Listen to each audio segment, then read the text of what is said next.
All right, well, the Islanders it is. There's a lot to discuss in this video, but the first thing I'll say is congratulations to the Islanders.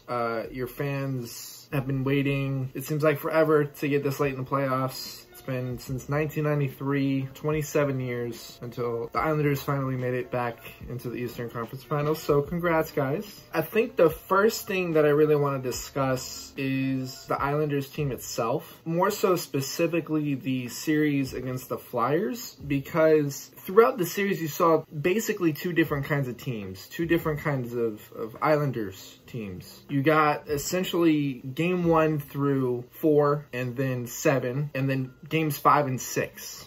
Games 5 and 6 Islanders, the Lightning, I personally think, run over completely. I don't think the teams that showed up in those games can compete against the Lightning. However, games 1 through 4, and specifically game 7 Islanders, can definitely give the Lightning a run for their money. In fact, I will say and openly say that, yeah, they're terrifying. They're scary. The way that they're coached it's disgusting. Arguably, I mean, there's a lot of good head coaches in this league, but Barry Trotz is a different kind of monster to play against. And this series is going to be very interesting, to say the least. And I also want to address some of the Lightning fans that are saying that this series is somehow going to be a cakewalk because the Lightning have won, 2 other series that the Lightning have played against the Islanders in the playoffs. I don't know if you understand this or not, but year by year, teams are different. And this Islanders team is completely different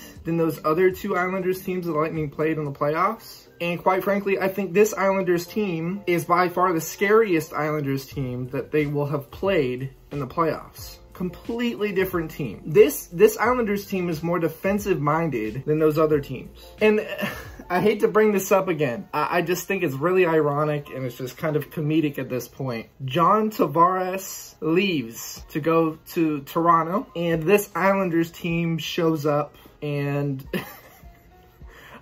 I don't get it. It's crazy. Matthew Barzal, you're gonna have to find a way to shut that kid down. He has the ability and the star power to take control of a game, essentially lead the Islanders to a victory. The Lightning are gonna have to find a way to shut him down. And I'm not even mentioning names like Beauvillier or Eberle or Bailey. I mean, I can keep going on and on and on. They have these players, these forwards specifically, that have the ability to score and to set up plays and be effective players. Their offense can be very nasty at times. But the thing that I'm most concerned about with the Islanders, specifically against the Lightning, is the style of play that they play. They love to clog the neutral zone. They love to play a more closed off game. And if the Lightning want to be effective in this series, they're going to have to find a way to open up the ice more for players such as Kucherov, such as Point, such as Cirelli,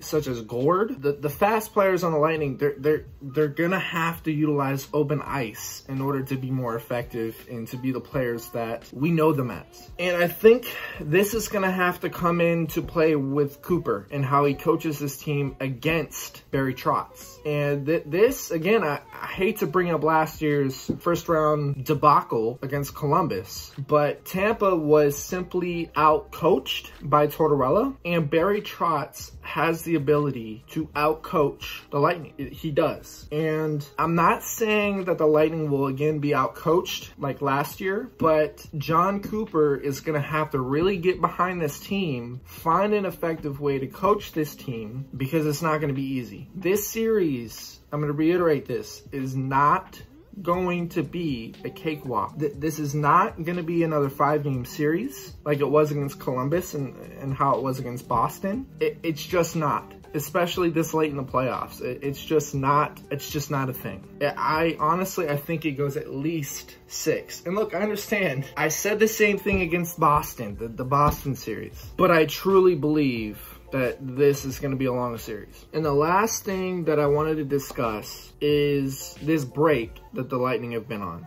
It'll be officially a week, 7 days rest before game 1 of the series. There's two ways this can go. I think it's obviously great that the players have gotten rest that were banged up. For instance, Kucherov was high-sticked by Chara in that game 5. Really hoping that he shows up and he's able to play in the series. If he's not able to play, it's going to be a huge hole in the Lightning's the roster. You know, it's going to be challenging, more challenging to win the series without Kucherov long term. But again, Stamkos, this could have been effective break time, whatever you want to call it, for Stamkos to get healthy and potentially come back for this series. I will say this. I think that this break is an advantage and will allow the Lightning to be more effective in this series. That's the first option. But the second obvious option is that this break ends up causing rust in their game. And essentially, you'll see a rusty Lightning team within game 1 and potentially game 2. I don't think that will be the case, and obviously we'll see. Anyways, guys, thank you so much for watching. Game 1 is on Monday at 8 p.m. Eastern. We'll see whether or not they show up in game 1 or not, if there's that rust that I discussed, or if not. This is going to be a crazy series. I'm really looking forward to see how this thing turns out. I'm very confident in this team. Again, you know, I've said this before. This team feels different. They just do. If you guys like hockey content like this, please consider subscribing and take care.